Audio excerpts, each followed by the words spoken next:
It's bracket day in the 2024 Explosive Fast Pitch Firework Frenzy Tournament here in North Ridgeville, Ohio. We have a great game on tap today in the round of 16 in the 16U division as the B2 Bulls take on Explosive Fast Pitch. I am Nathan Smee on the call for you this afternoon. Could be our only broadcast of the day, could be our first of at most 3. Just depends how games turn out for the other explosive programs. I know over on Field 8 there is a battle between Minnesota and Kalana. I believe those are the 2 teams on that field. No, it's Rudloff on that field and Kalana, while the other team is over on Field 1.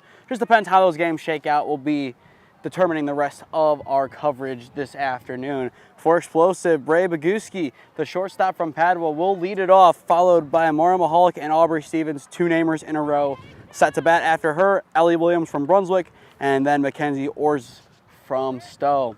First pitch of the game from Cribbs is upstairs. Just a 1-0 count to begin this at-bat as we are underway a little bit earlier in this game, 27 minutes to be exact. Cribbs from Pymatuning Valley, out by Perry, I believe. A lot of these kids do not go to school in the area that you're accustomed to seeing, and that's the same roster that you're kind of accustomed to seeing with Explosive, where you see Padua, Holy Name, Brunswick, Stowe, Solon. B2, there's Hawken, Pymatuning Valley, Perry, Riverside, more east side. So it'll be interesting to see how these 2 teams shape up against each other, as for the most part, they have not seen each other play this year, and it's a leadoff hit by pitch for Bray Boguski. So runner on first with none away brings up Mara Mahalik, the center fielder, who goes to Holy Name. Mainly played corner outfield when she got time for the Namers this past season. Rotated around out there, didn't hit some games, but today hitting 2. Would not be surprised to see an intentional bunt. Smack right up the gut to Cribbs. The throw to 1 is in time for out number 1. Boguski will take a look and go back to second base. So Mahalik moves the runner up and puts her in scoring position, but sacrifices herself in the process. And now here comes the power hitter, Aubrey Stevens, up for her first cut. Hit a home run in the 7-6 comeback win on Friday night for Explosive. Pass ball, Boguski will take 3.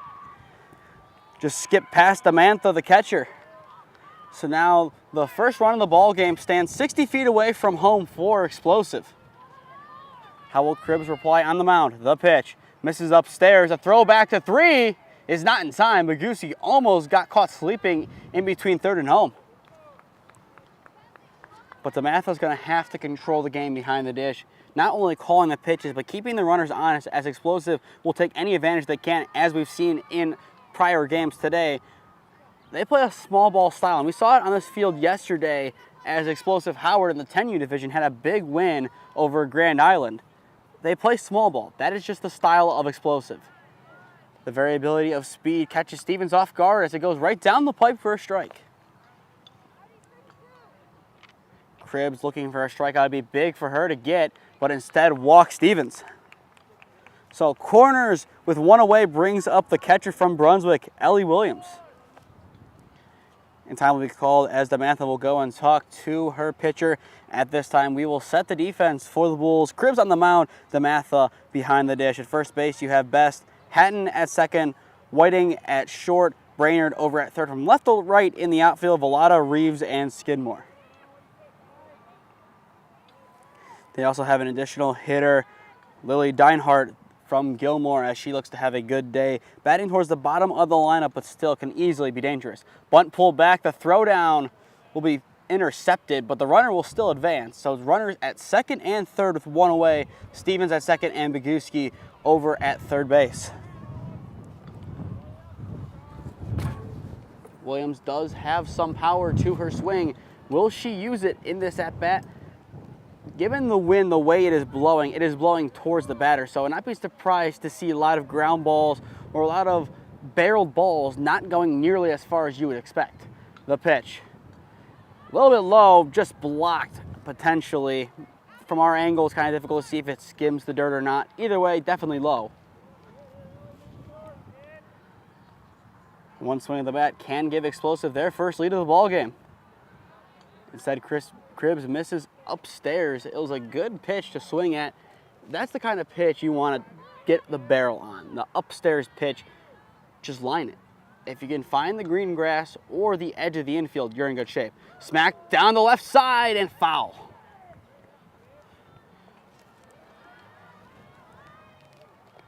A little bit more to the right, and Explosive would have had their first lead and the first run of the ball game. So B2 with the extra life will look to get the out. The pitch from Cribbs. Same side, and it falls this time around. Explosive will get one on the board. Stevens tracks for home, and she gets there. The play at 2 is not in time. It is a 2 RBI double for Ellie Williams, the catcher, to give Explosive a 2-0 lead out the gate. She was on it the first time around, and the second time she wasn't going to pass it up again. Just found some, I would say, green grass since it was the outfield, but it's technically the dirt as this is a baseball field being used as a softball diamond. Nonetheless, found some space, and now Explosive has a 2-0 lead in hand. Explosive Shiban did not have a game since Friday. They're still riding the high of that big comeback win. The pitch from Cribbs. Speed changes, it's in the zone. A nice get-right pitch for Cribbs. Third base playing somewhat in. Cribbs will deal. Misses low, gets past the catcher, and into third base is Williams. She'll take a turn and look, but will remain over at third. Would not be surprised to see Coach Shiban send Williams in this scenario in the event of a passed ball, but actually they're going to say, I believe it's a dead ball regardless, so that's why she's sent back. So she'll have to do it again. Inside corner, clips it.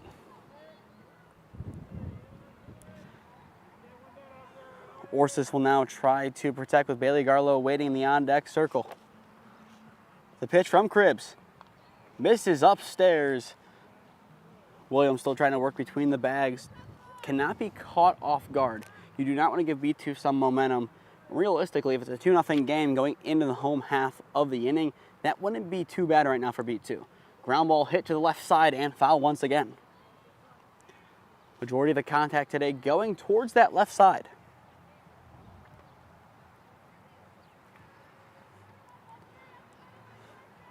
For B2 in the home half of the inning, Brainerd, Reeves, and Whiting due up to hit. The pitch from Cribbs misses up once again.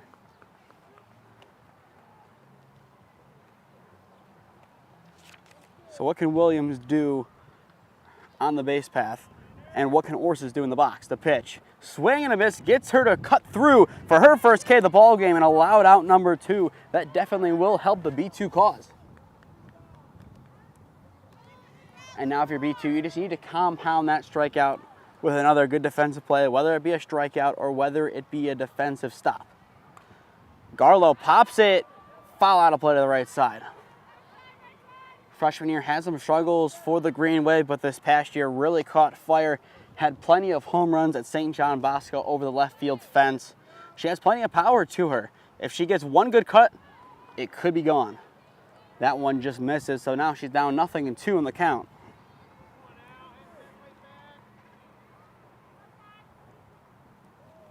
The pitch, swing and a miss, gets her to chase upstairs, so Cribbs settles in and gets 2 Ks in a row to retire the side. Middle of 1 in North Ridgeville. Explosive leads the B2 Bulls 2-0.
Bottom one in North Ridgeville. Explosive leads the B2 Bulls 2-0 courtesy of an RBI double from Ellie Williams. I am Nathan Smee on the call for you this afternoon. If you are just tuning in, Emma Brainerd, Sophie Reeves, and Ellie Whiting do up this inning for the home team as B2 looks to erase the 2-run deficit they find themselves in. On the mound for explosive fast pitch, Alex Camerati, the star at Padua, rising junior. It's ironic that she goes to Padua given that one of her relatives, I believe it is her cousin, do not quote me on the relation there, has pretty much every pitching record there is at Holy Name. It's a weird contrast, but nonetheless, the lefty is one of the best pitchers in all of NEO, at least the Crown Conference, but definitely NEO as well. And even in the new conference that is being formed, she is up there for one of the best pitchers. She looks to get an early K here in the ball game. The pitch from Camerati misses up and out. Camerati also can swing the bat, one of the 3 to go yard in the comeback win on Friday night. Camerati sets and delivers. Right side it goes and foul. Couple balls hit to the left and right side, just going a little bit too foul. And as well, once again, another thing to keep in mind is the wind. It is blowing towards the field. I know that not because I'm smart, no, because the chair that I was sitting in was trying to blow forward. It's science. Popped up once again, and we'll see it again. Would not be surprised to see Camerati go low in the zone.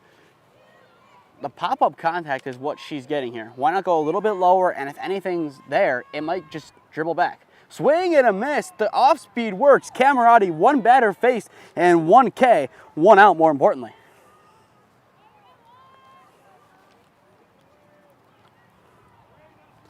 So now with 1 away, up steps Sophie Reeves, the center fielder from Riverside Painesville High School. Now one of those East Side teams Holy Name did not see this year, nor Padua. Maybe Padua did, but Holy Name did not.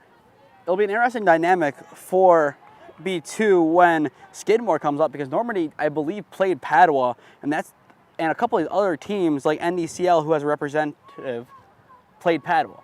Interesting to see how that works with the pitching battle, as they've seen Camerati pitch before.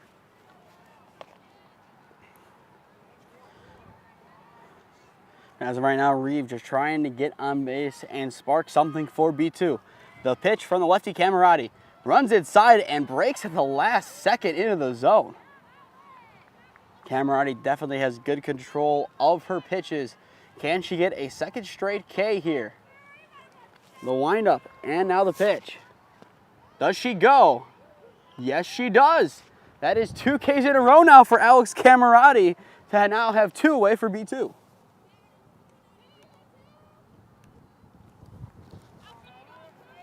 So now Ellie Whiting, the shortstop from Hawkins, steps up for her first cuts.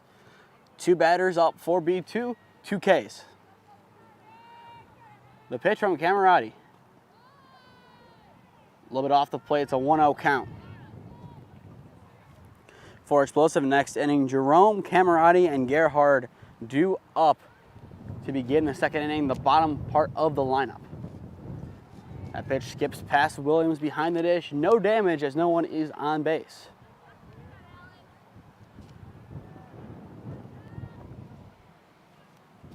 B2 looking just to put a ball in play. Only the foul contact thus far. Nothing staying within the white lines. Once again, missing upstairs. Camerati looking to fight back in this at-bat. Has lost a little bit of control as she's missed out and up at the same time. The pitch. There's a get-right pitch. Actually, no. I'm going to say no. Whoa. From out here in the outfield, it looked like it definitely was a strike, but nonetheless, a walk awarded. So a 2-away. B2 has someone on the base path for Mackenzie Cribbs, the pitcher. Can she give herself some help on the offensive end? That pitch will go behind Williams, so that will help B2's cause as that awards second base to Whiting. Explosive needs to be careful not to give up the lead. They don't want to give up a run early in this game. They want to keep it a 2-0 ball game and then work off of it going into the next inning. The pitch from Camerati misses low once again.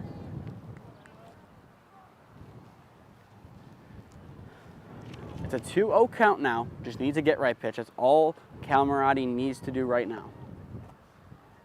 The delivery. Fouled behind. And there it is. It challenges her. I believe that could have been a rise. It just kind of broke up at the last moment. Made contact as a 2-1. Camerati can really challenge her with an enticing pitch on the corner and get her to chase. Wouldn't be surprised to see her go low once again. The pitch. Instead goes the exact opposite, high and in. No strike given. It's a 3-1 count. In the on-deck circle is the math of the catcher.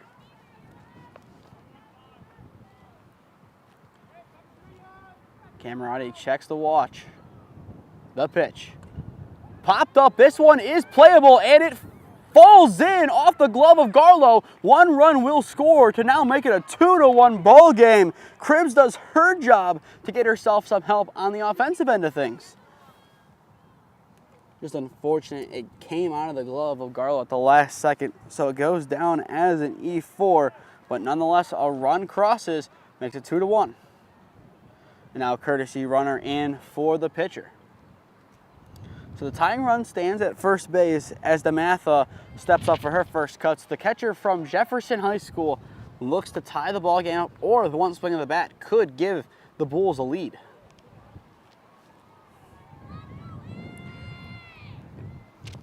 Low pitch that time around. It's a 1-0 count as Camerati looks to shake off the damage.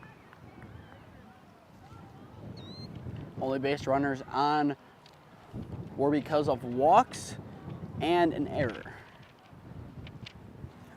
As for explosive, they have 1 hit, and it was the RBI double, otherwise hit by pitch and a walk, 2 strikeouts and a ground out. So both pitchers have looked good so far, combined 1 hit allowed, but a couple base runners because of walks, hit by pitches, things out of their control to an extent.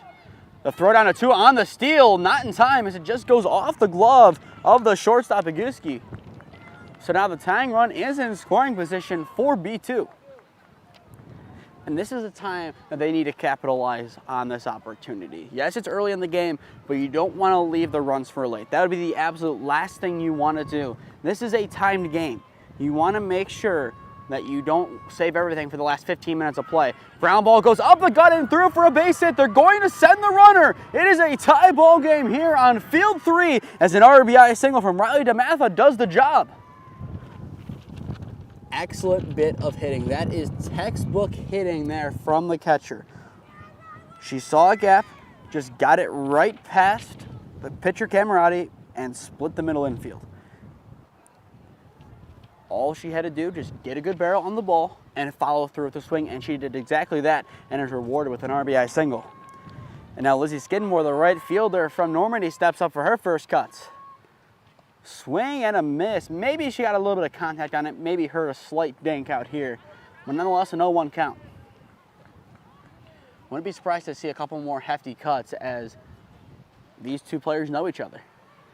If you've played against each other and you've seen the pitching once, you kind of have that subconsciously in your mind.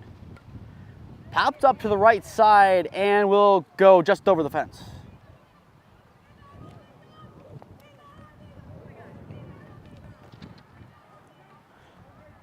After Skidmore, it is Best, the first baseman from Madison. 2-2 ball game, both teams putting 2 runs up in the first.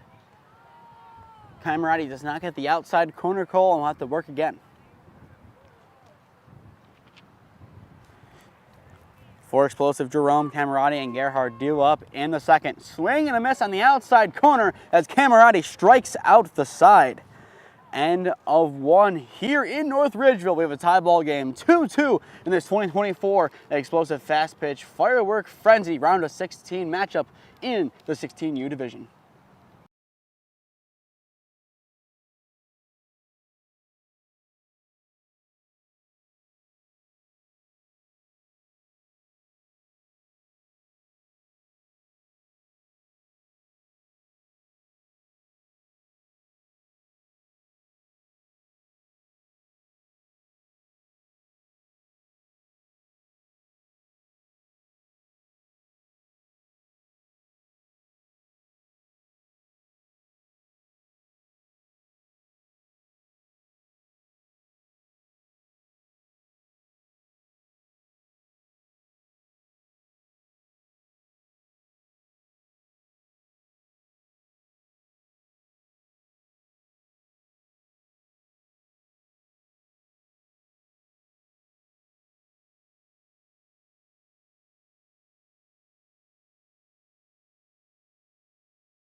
Top two here in North Ridgeville at the 2024 Explosive Fast Pitch Firework Frenzy Tournament.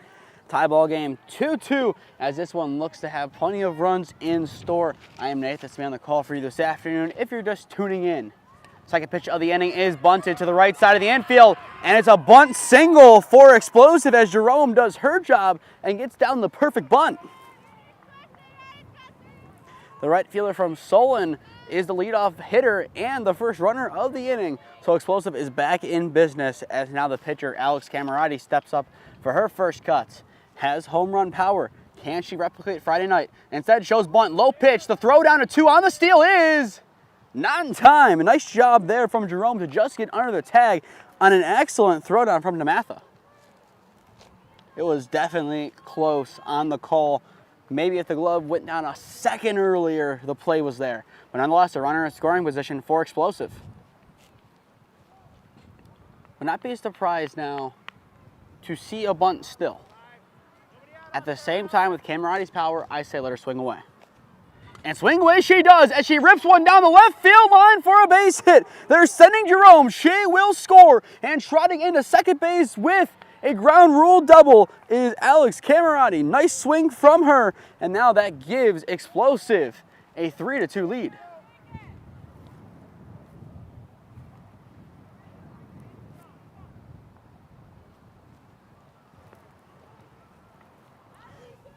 Nice bit of hitting there from Camerati.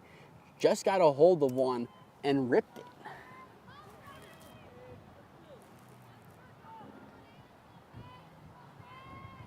Now here comes Grace Gerhard. Chop to the left side of the infield. This will move. Camerati up. Is she safe? Yes, she is. An infield single. Explosive is going back to their roots of small ball softball. And once again, an infield hit, the second of the inning.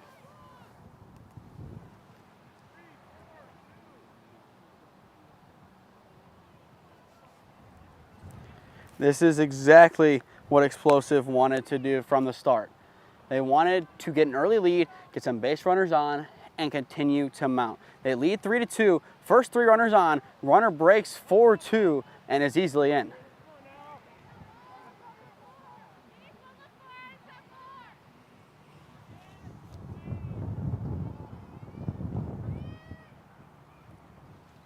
The one-up and the pitch. Nice block there behind the dish. Correction, Explosive is batting all the way through, so this is, I believe, Hayden Paul. Correction, Paul is on the base path. So this actually, correction, no, it is Paul. Pribe, the Independence player, is on second base. A little bit of confusion given the circumstances of how this game has gone. It's confusing. High school usually bat 9. Travel a lot different.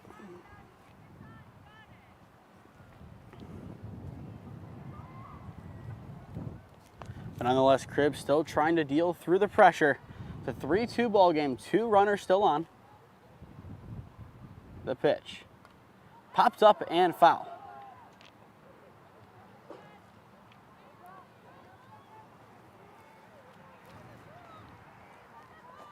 For B2 next inning, Best, Dinard, and Hatton due up. Cribbs takes a second and comes set and delivers. Hit to the right side and falls in fair territory. 1 run will score. They're sending another 2-run score. It is a 2 RBI double for Hayden Paul to now give Explosive a 5-2 lead. Third double of the game for Explosive, the second 2 RBI double of the contest. They have put 3 runs without an out recorded in the inning as time is called for B2 to talk things over. An excellent turn of events there for Explosive.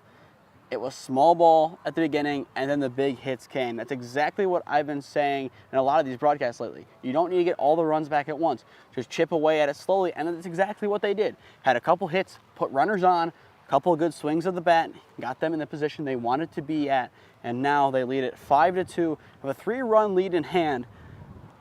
It's going to be a long day for Explosive. Shiban, if they win this game and then continue to win.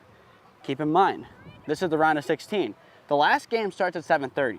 If they make it all the way, in that hypothetical situation, it would be a quadruple header. So it is in their best interest, or whoever wins this game, to get it done as soon as possible, just to make sure you can rest your players heading into the game. Yes, it benefits you that this game started early, but you also have to be mindful that you can rest players if they need to go, if they need a rest, give them that rest. Pitching-wise, I feel like Alex Camerati, they're going to see how long she can pitch in this game. You still have Reagan Vavro who can come in and pitch. A couple other pitchers on this roster. See what your squad can get you. It's a quadruple header. I wouldn't also be opposed to seeing Vavro pitch the middle 2 games. Camerati has a couple hours off, just hits, and then comes back at 7:30 for the championship game and throws. For B2, they will make the call to the bullpen, it looks like, as Hatton from second base will move up to pitch. It's just a simple switch as Cribbs goes to second base in place of the aforementioned Hatton. Paul on second base, Pribe on third, or at home now. But 1 runner on, none away. The pitch. This is low that time around.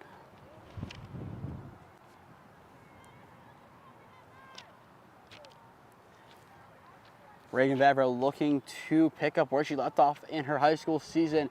Had a good time pitching. The bat, however, struggled at times, but still put the ball in play, or in this case, gets hit when she needs to get on base.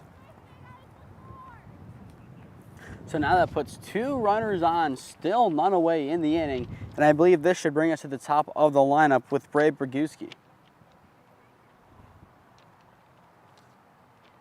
And maybe a potential change incoming here for one of the 2 teams, as Coach Shiban is talking to one of the assistant coaches of B2. Maybe they're also saying it's out of order. I can't tell from back here what they're talking about. It could be a change, it could be batting order, could be a number of things. It could also be a courtesy run.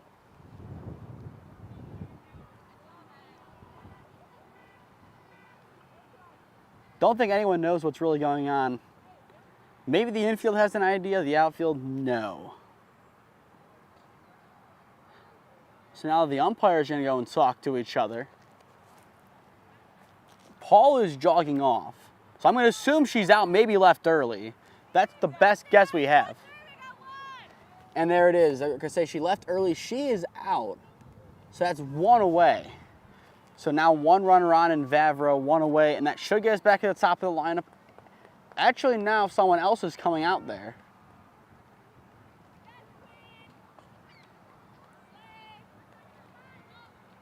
So do we have an explanation for what just happened? I don't think we do, as she is back on the base path. They said 1 away. Should be 1 away. But wouldn't that then be... This is the only issue of setting up in the outfield. You can't get the official call from the umpire. We're going with 1 away, runners at first and second. We're back to the top of the order with Brae Briguski, who was hit by a pitch her first time up. Hopefully this should be the end of the confusion in this ball game. It's 5-2, we know that. Explosive looking really solid right now. The pitch misses outside. The catcher is still trying to get her work in as DeMatha is trying to catch one of the runners sleeping. But B2 just needs to be aware in the infield. Explosive will take any bag you give them. That is a given. Any team will in this situation. You have to make sure the runners don't get their secondary and stay there. You have to make sure they go back to the bag and don't try to pull something on you. A lot of the teams at this point in the tournament would do that. Stand in between the bags, so throw back to the pitcher, go take 3.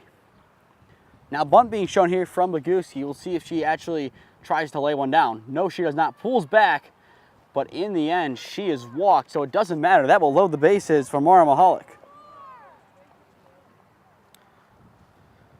Big opportunity for the rising sophomore to do some damage for Explosive. They already lead at 5-2, but this could really blow the game wide open.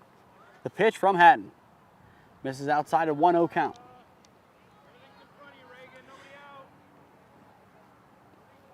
So there we go. It was some confusion. They originally said 1 out. Now we're hearing no outs. So if Mahalik is retired, waiting in the on-deck circle is Aubrey Stevens. Explosive still has the heart of their lineup coming. The back pick down to 3, not in time. And that's exactly what I was talking about that B2 needs to do. DeMatha being active behind the dish, almost caught Paul sleeping at third base. It's worth a shot. You just need to trust your third baseman to keep the ball in front of her or make the tag. Pitch from Hatton. Clips the corner, a nice get-right pitch there from Hatton as she's starting to settle into the game. Once again, Aubrey Stevens awaits in the on-deck circle, and that could be carnage waiting to happen.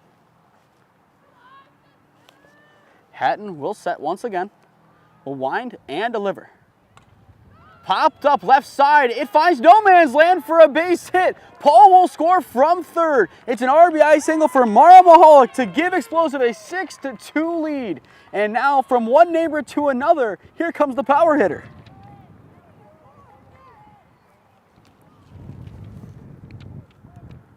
That was a good swing from Mara Mahalik. From the last time I saw her play against North Olmsted for Holy Name, an improved swing. More calm up there, more smooth of a hit.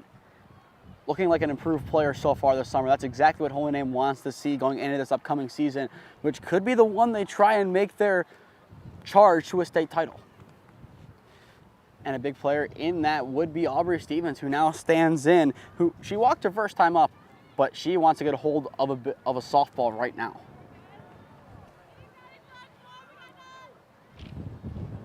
One crack at the bat could make it an 8-run game, easily. The pitch, swing and miss, chases outside, so Stevens goes down swinging for out number 1. First K of the game recorded from Hatton. Now Ellie Williams, who also has some power to her swing, steps up for her second cuts, an RBI double her first time up. She could easily do it again. Foul behind, just a little bit underneath it. It'll be an 0-1 count. Wind changing direction a little bit now, blowing towards left field from right. The windup and the pitch from Hatton. Smacked into left field and falls in for a base hit. 1 run will score. They're sending a second. Mahalik into third. It's Groundhog Day. A second 2 RBI double for Ellie Williams now gives Explosive an 8-2 lead. The rally is still on.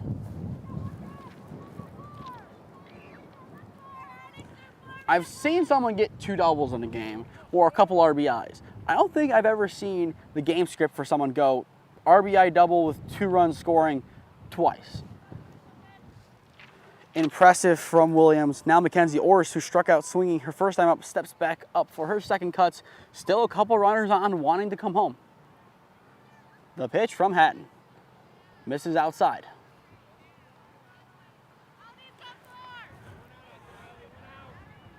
Oros, the left fielder from Stowe, hasn't been called upon yet today, only in the batter's box, but looking the way the game has gone, that's definitely fine. This one is sent into center field. Caught, nice job from Reeves to get underneath it, but a run will score in the process. 2 away, but Explosive leads it 9-2.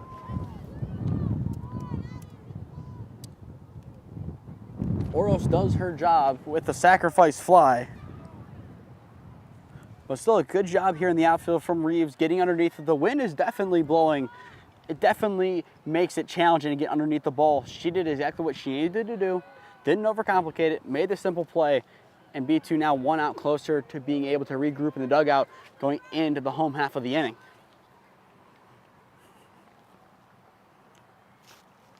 Hatton sets and delivers. Misses upstairs. Williams still trying to move along the base path. She's trying to get an extra lead between second and third.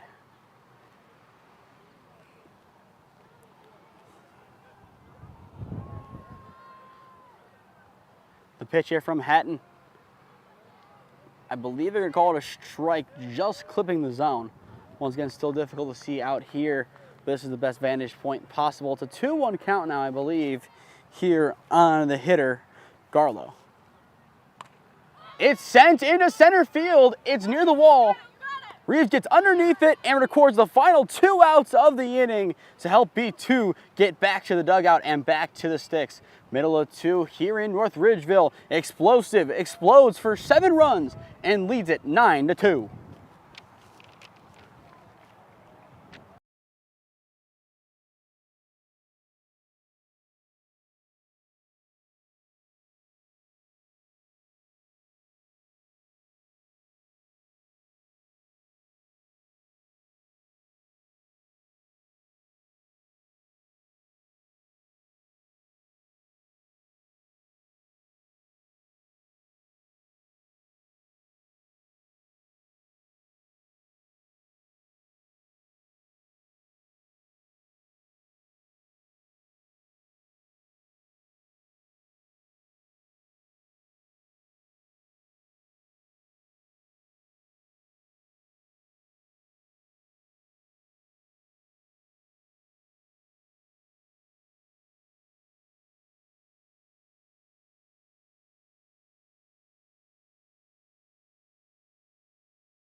Bottom two here in North Ridgeville. Explosive fast pitch commanding this game, up 9-2 over the B2 Bulls. I am Nathan Smee. If you're just tuning in to this broadcast, it's been a great game so far for Explosive. 2-2 at the end of one, but 7 runs for number 7 to work with on the offensive end of things. Really helps out Alex Camerati. She's been pitching well, only allowing, I believe, 1 hit, which was an RBI single to the catcher DeMatha. But now a 9-2 game opposed to a 2-2, a lot easier for her to pitch and to really be the player that NEO knows her to be. Camerati checks the wrist for the pitch and will deliver. Runs inside but finds the zone. I think that's what that was from the umpire behind the dish. I believe it was. So now 2-1, I believe, is the count. The pitch from Camerati goes into left center field. It has some distance. It's over Orioles' head. It drops in. Going on into second base is Best. It's a leadoff double for Natalie Best to get B2 on the base path and sparks potentially a rally. A couple of the balls hit potentially had home run aspirations, but just dying a little bit short. Maybe if there wasn't as much wind, we could have seen that ball and the one that was caught by Reeves in center field to end the top of the inning, maybe sneak over the fence. The pitch from Camerati. In the zone, an 0-1 count to begin this at-bat on Lily Deinart. Rising sophomore Gilmore looks to move the runner along. The pitch. Ground ball hit to the right side, over to second base, scooped up by Garlow. Throw to 1 is in time for out number 1, but that will move the runner 60 feet closer to scoring.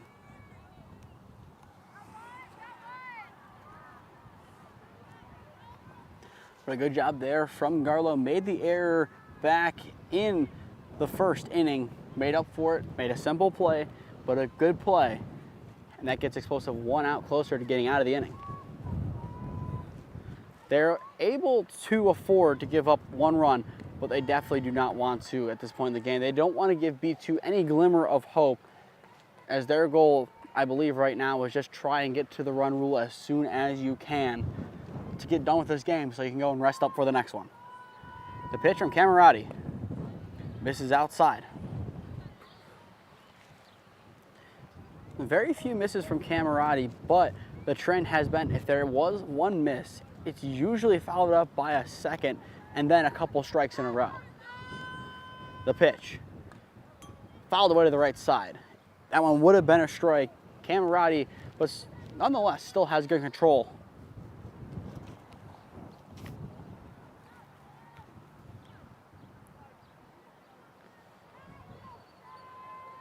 Camerati will come set once again after taking a moment and will deliver. Misses off the plate. She was trying to favor that outside corner on this at-bat. A couple of them she's intact the inside, but this time around, it's pretty much exclusively on the outside corner. That's what she's trying to hit. The pitch. Misses upstairs. So that makes it now a full count, 3-2. It would be a big K for Camerati to get if she can get it.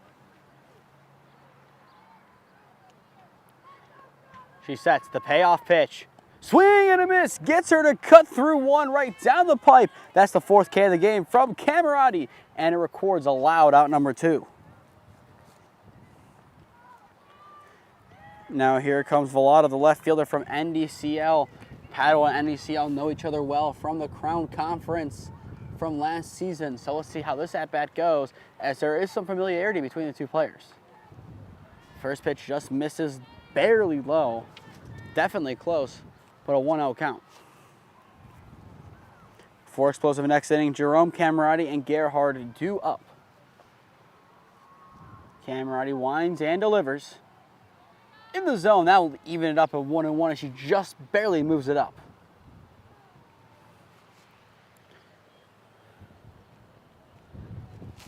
In the on-deck circle for B2 is Brainerd, who will bring us back to the top of their order. The pitch from the lefty Camerati, smacked into right field, foul over the fence.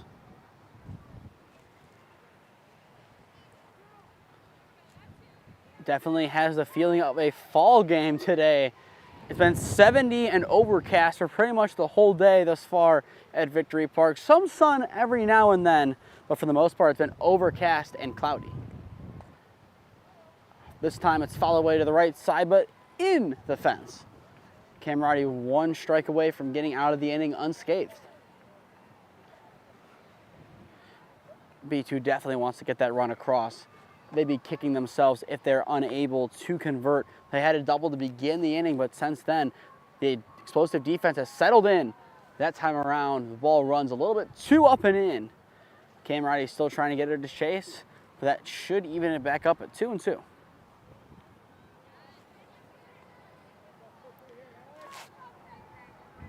Best ready to go on contact. The pitch from Camerati runs upstairs, so we'll have a full count once again, 3-2. It's a big pitch upcoming for Camerati. If she cannot get the K or the out, then it's runners to the corners. The payoff pitch, just gonna miss outside. So that'll be, I believe, for B2, their second walk of the game to go back to the top of the lineup to Emma Brainerd, who needs to get the poke. She needs a poke on the ball right now. Runners at the corners. Most likely not going to swing at the first pitch to allow the other runner to get in the scoring position on a steal. The pitch from Camerati misses upstairs. The runner will actually stay put over at first base. But still, if you're explosive, you're willing to throw down. If the run scores, the run scores. You just want to get out of the inning, go back at the sticks, and pretty much end the game. The delivery from Camerati. In the zone this time around, also a good frame there from Williams.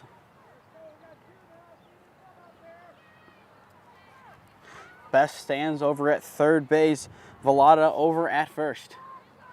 Camerati sets once again and delivers. Misses upstairs. The control starting to kind of creep away from her. It's a 2-1 count. Just needs to bring the release a little bit down. The windup and the delivery from Camerati. Almost. Brainerd thought about it, but held back, and that was the right decision. It's a 3-1 count. Sophie Reeves, the center fielder, waits in the on-deck circle. She could potentially have the bases loaded in front of her to work with. The 3-1. Swing and a miss. Instead, it's a third straight full count. B2 has battled well this inning, but explosive looking to have the last laugh. The 3-2 count once again. Camerati looking at the wrist for the pitch. The lefty deals the payoff pitch. Fouled away to the backstop. It's survive and advance. That's not only the mantra of the game, but of the at-bat. Just survive to the next pitch and see one you might like a little bit better. 9-2 ball game in favor of explosive. One swing in the back could potentially change that, but still have explosive in the driver's seat to win. The payoff once again popped away to the backstop. So we'll see it for a third time.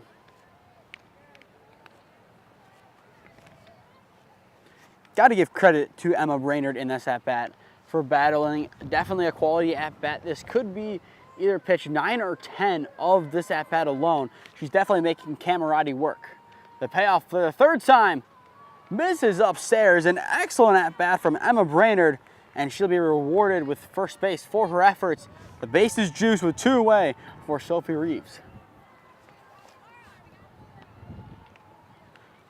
Coach Shiban will wait before going to talk to Camerati, looking to see what she can do against Reeves. The lefty sets and delivers. It's sent into left center field and caught. A big catch there from Oros to retire the side and keep explosive up 9-2. It wasn't a difficult catch, but nonetheless a catch that needed to be made. Once again, we could have a couple more broadcasts left today, just depending on how some games go and the equipment that I have, how well it's going to work down the stretch. Might have another game, just depends on how as well. Another issue with things could be getting to a different field, game times being moved up, as this field is currently 30 minutes ahead of schedule, so that could then throw off other games. It just depends, but as well, stay tuned after the tournament to see the full highlight package from the tournament. Have footage from a bunch of explosive teams from this afternoon. Have the broadcast today and the broadcast yesterday to look at. And as well, my next broadcast, if not today, will be on Tuesday over at Baldwin Wallace as Release takes on the Stark County Terriers. To stay up to date on all the games I'm covering, follow SmeeSports on Instagram and Twitter. To stay up to date on all of the action of the tournament, follow Explosive on Instagram, and as well download the Sport Engine app to stay tuned with the bracket. And finally, subscribe here to the SmeeSports YouTube channel and enable push notifications to be notified when I go live. My goal is to get up to 250 subscribers by the end of this calendar year. We're getting close to 100. I believe right now we're at 72. So hoping to get up to 100 in the near future. Thank you all for your support thus far. Still plenty of work to do in this game as we are back once again to the top of the third. Explosive up 9-2.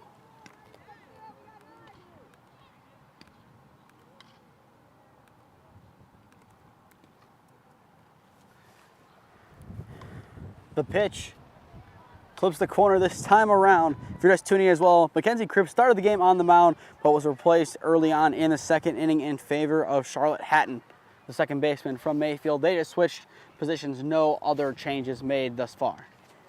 The pitch to Jerome, fouled off of her heel or ankle. After Jerome, it's Camerati, then Gerhard. Camerati had that nice double her first time up, but Jerome had the single that got it underway. The pitch blocked in the dirt there from DeMatha. DeMatha has been very active behind the dish today and has helped B2 keep runners more honest. Has it made a difference in the ball game overall? Not necessarily, but it potentially could have saved a run. Sky to the right side and will just drop in front of the trailing best.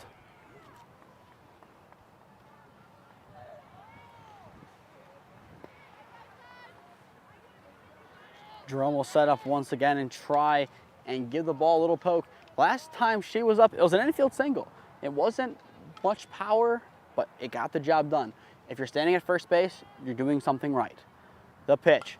Ground ball hit to the left side this time around, and it just sneaks past the shortstop. It's a leadoff single for Alyssa Jerome for the second inning in a row. There it is. It's simple softball. Get a runner on, and then you could potentially go for something bigger. And here is a batter that can easily do that. And Alex Camerati has plenty of power to the swing. You can say that about most of this team, but her especially. Bunt being shown, pulled back. DeMatha looking to try and throw a runner out, but instead Jerome will stay put at first.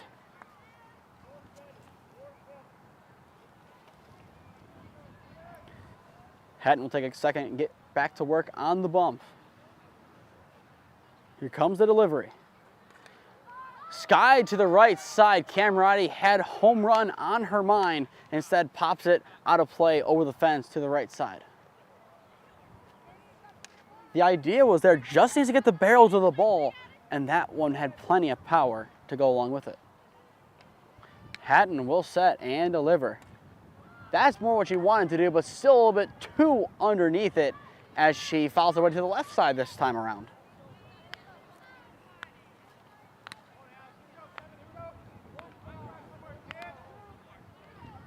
1-2 count in the on-deck circle is Grace Gerhard, the first baseman. Hatton will set and deliver. Right field it goes and falls in for a base hit. Going now to third base is Jerome. She is safe. Camerati does it again. 2 for 2 on the day. This time around a single. Put runners at the corners with none away for Grace Gerhard. As of right now, Explosive leads it by 7. A home run would make it double digits, but time will be called. It looks like we could have another pitching change, and I believe we will. B2 will talk things over, down 9-2 in the top of the third against Explosive Fastpitch Shiban.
The pitching change has been made. Lily Deinhardt, the additional hitter from Gilmore, now steps on the bump for B2 with runners now at second and third as Ken Marati takes second base. It's basically a given at this level. First and third, second base will be occupied very shortly after.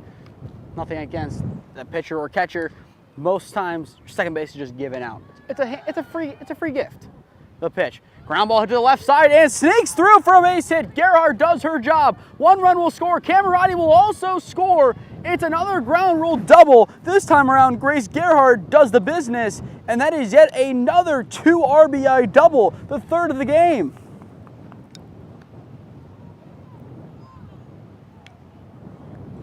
So now with that in mind, it's an 11-2 ball game, but still 3 2 RBI doubles. It's rare that you have 1 or 2 in a game, but 3, that's a different level. And now Paige Pride from Independent steps up once again. Had a base hit her first time up. Deinhardt will come set on the mound and deliver. Misses upstairs on the delivery. I believe the run rule is 12 runs after 3 and then 10 after 4. So for Explosive to get to that 12 mark, they need to get to 14 runs. So 3 runs away from it, still with none away this inning.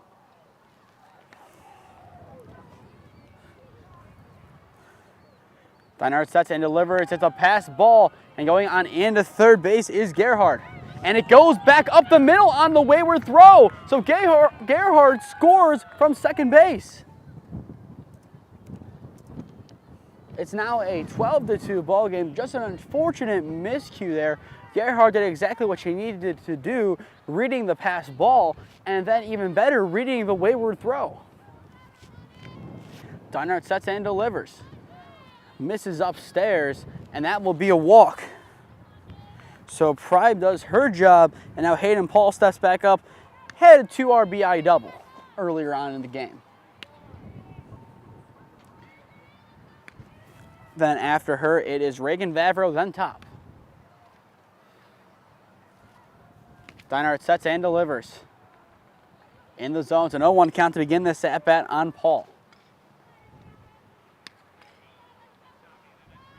Paul, one of the additional hitters, comes from Nordonia High School. Holy Name, unfortunately, does not have a favorable outlook on that location as of right now. Nothing against the school, it's just where their greatest season in recent memory, I believe it actually ever ended in the regional semifinal loss against the eventual state runner-up in Canfield back in 2022. But nonetheless, Nordonia, a great field to play at, just unfortunate the history behind it for Holy Name. And Vavro would know that game very well. Pitched her heart out, just wasn't enough against just a dangerous offense in Canfield, who this year also really impressed.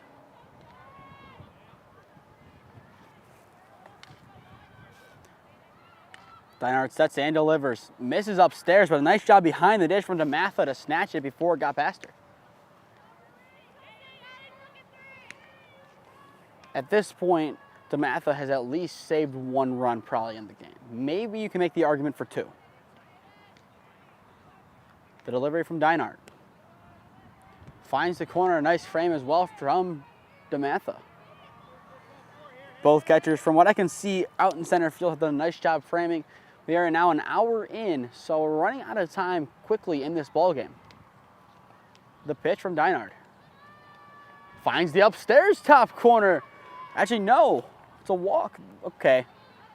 From my angle, the ump does the strike 3 where he puts the hands together, separates them, and calls strike. But no, apparently that's walk. But nonetheless, with none away, here comes Reagan Vavro with 2 ducks on the pond. The pitch from Deinhardt. Ground ball chopped up the middle, goes off the glove of Deinhardt. 1 run will score. It's an RBI single for Reagan Vavro to give Explosive a 13-2 lead. And people call her a PO.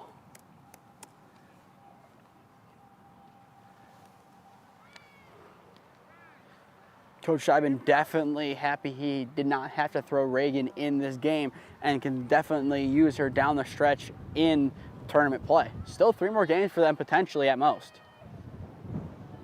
1 run away from the run rule, I believe. The pitch misses low, but the scoop from DeMatha. Some action on the base path, but in the end, Paul retreats. There it is. That's another base almost given up, but not because DeMatha scooped it. She did exactly what she needed to do behind the dish and became a brick wall. Low scoop this time. A little bit easier to scoop that one as it didn't skip on in.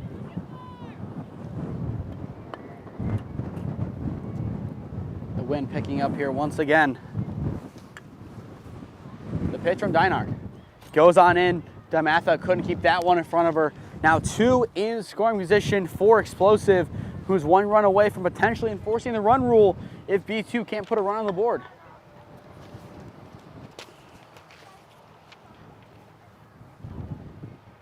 There's also a chance that we reach the time limit before the run rule, as we're only in the top of the 3rd, but still over an hour in. Once again, stay tuned after the tournament to see the final highlight tape, mainly clips from today. It should be good. Got some good views of many Explosive teams. Got some warm-up views as well for Shiban. Unfortunate, can't do 2 things at once. Can't do the film and the broadcast at the same time. Gonna try and go on over to their field in a little bit to go and see them play their next game, and as well go and get some footage of the 18U team of Explosive to kind of round out and making sure all teams have been covered. Another walk here, as this time around Boguski draws it. That will be her 2nd of the game. Hard 60, walk and walk. That's her game script so far. Not a bad day at the office. Now up steps Mara Mahalik, 1 for 2 with an RBI single to her name thus far in the ball game. Explosive still looking to add on the runs with none away. Bases are loaded once again. Paul over at 3rd, Vavro at 2nd, and now Boguski at 1st. The delivery finds the corner on the frame. Dinehart starting to settle on into the game. Needs to get some outs soon. Explosive still needs 1 more run for the run rule. And there it is as it hits down the right field line. 1 run will score. Everyone will stay put. Now Vavro at the last second will go home. It's a 2 RBI single for Mara Mahalik, who's 2 for 3 on the day with 3 RBIs. And that now gives Explosive a 15-2 lead. In the games that I have covered so far for Explosive in the tournament, it's been a combined 3-2 in the span of around 5 innings of play. Both Explosive Howard in the game against Grand Island and Explosive Shiban in this game against B2 have looked really, really good. I believe they're asking for the score. It's 15-2. Yeah, also shout out to the outfield. They've been fun over here. No, you're all good. It's kind of fun being in the outfield. Unfortunately, can't see much of the play and what they're calling behind the dish, but the outfielders have fun with the camera. There you go. As well, it's been fun to kind of see where the ball is going. It's tough to see from behind the plate where the ball is going to go. A couple of them looked close to being home run, but just fell inside. But still, B2, it might not be their day, but they've had some bright spots. The RBI single from DeMatha, the double from Best to begin the 2nd inning, and as well in center field, Sophie Reeves with 2 nice catches. Both of them she had to go over her back shoulder to get. There's plenty of positives to take away from the game. Obviously, the scoreline not at all what you would hoped for B2, but they can learn from it. You have to view this as a learning experience. This isn't life or death. This isn't the OHSAA tournament where careers are on the line. This is an experience to get better. And if B2 feels they got better in the couple of games, could have been more obviously if the weather held up, but if they feel they got better, then the point of the tournament has been achieved. You're just trying to get better. Same thing for Explosive Shiban. Even if they go on and win the tournament, the whole point still is just to get better. This doesn't matter for league play. This doesn't matter for anything along those lines. And now I believe we once again will have a pitching change, fouled away to the left side as now Emma Brainerd comes on to pitch.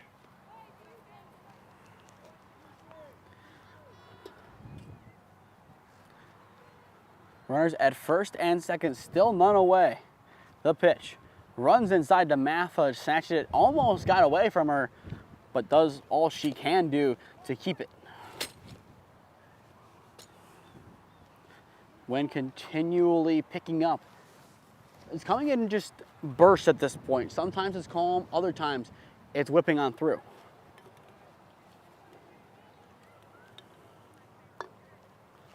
There's a good chance, even if the run rule isn't enforced, this will be the last inning, just given the time limit.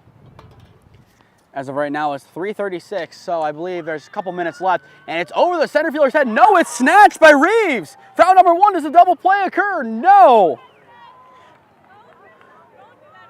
That liner had me fooled, but Reeves just snatched it out of thin air and almost had a double play. That was actually a nice play, going over back shoulder, her 3rd catch of the day.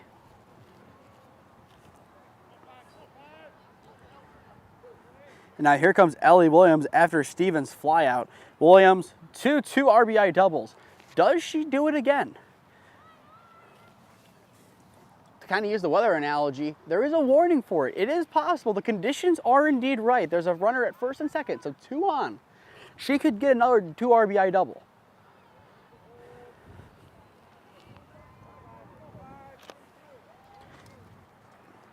After Williams, it goes to Oros, who so far today 0 for 1 with a sacrifice fly. The pitch to Williams, smacked down the left field line and foul. There was a 2 RBI double if it went fair.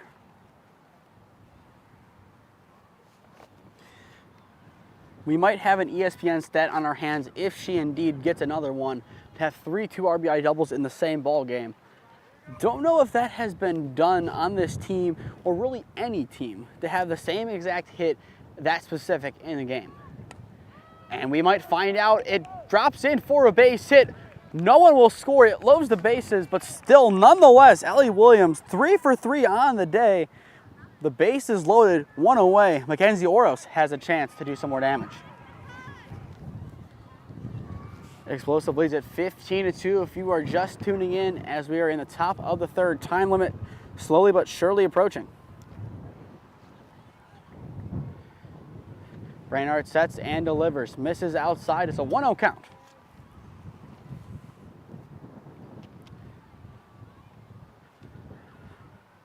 For B2 in the home half of the inning, Whiting, Cribbs, and Amatha due up. The pitch. Right field it goes. Foul.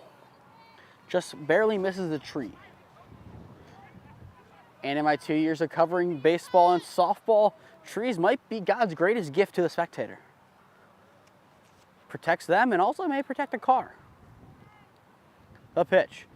Runs inside. In this field, we should be safe from cars getting hit. However, if a car does get hit, it means someone pulled a softball 310 feet to right field.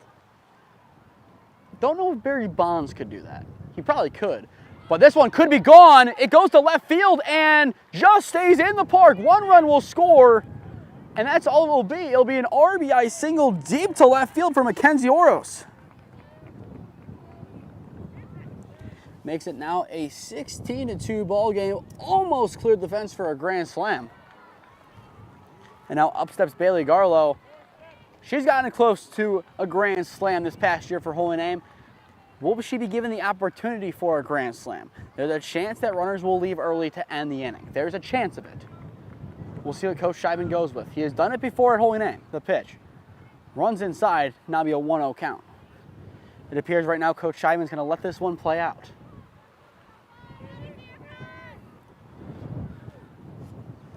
Brainard will check the wrist for the pitch.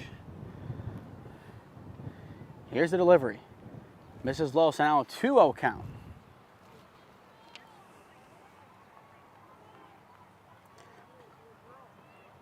I believe Garlow is the only player not to reach yet in this game for explosive. Everyone else has reached in some capacity. Ground ball chopped right back up to Brainard, and the play is made over at first, but a run scores in the process, so it's a sacrifice. Actually, no. There were 2 outs apparently. Don't know where the second one came from, but nonetheless, it is now a 16-2 ball game. They might just call it, and they do. Explosive Fastpitch Shiban makes a statement to begin day 3 of the tournament for them in the 16U division, taking down the B2 Bulls 16-2 in an offensive explosion. Your player of the game goes to Ellie Williams, 3 for 3 on the day, 2 RBI doubles. 4 RBIs total, an excellent game, caught behind the dish. She really impressed today. Stay tuned on social media to see if there's any more broadcasts today. As of right now, I do not know if there will be. Have a link up just in case, but as of right now, I'm feeling maybe no. It just depends on how things shake out, so stay tuned for that. To stay up to date on all the games I'm covering, follow SmeeSports on Instagram and Twitter. To stay up to date on Explosive, follow Explosive Fastpitch on Instagram, and as well download the Sports Tournament Engine app to stay tuned with the tournament bracket. And finally, subscribe here to the SmeeSports YouTube channel and enable push notifications to be notified when I go live. My goal is to get up to 250 subscribers by the end of this calendar year. But with that, that'll do it from Victory Park. Explosive fast pitch, big winners, taking down B2 16-2. I've been Nathan Smee. Thank you for spending your Sunday afternoon with me. Have a good day, everyone.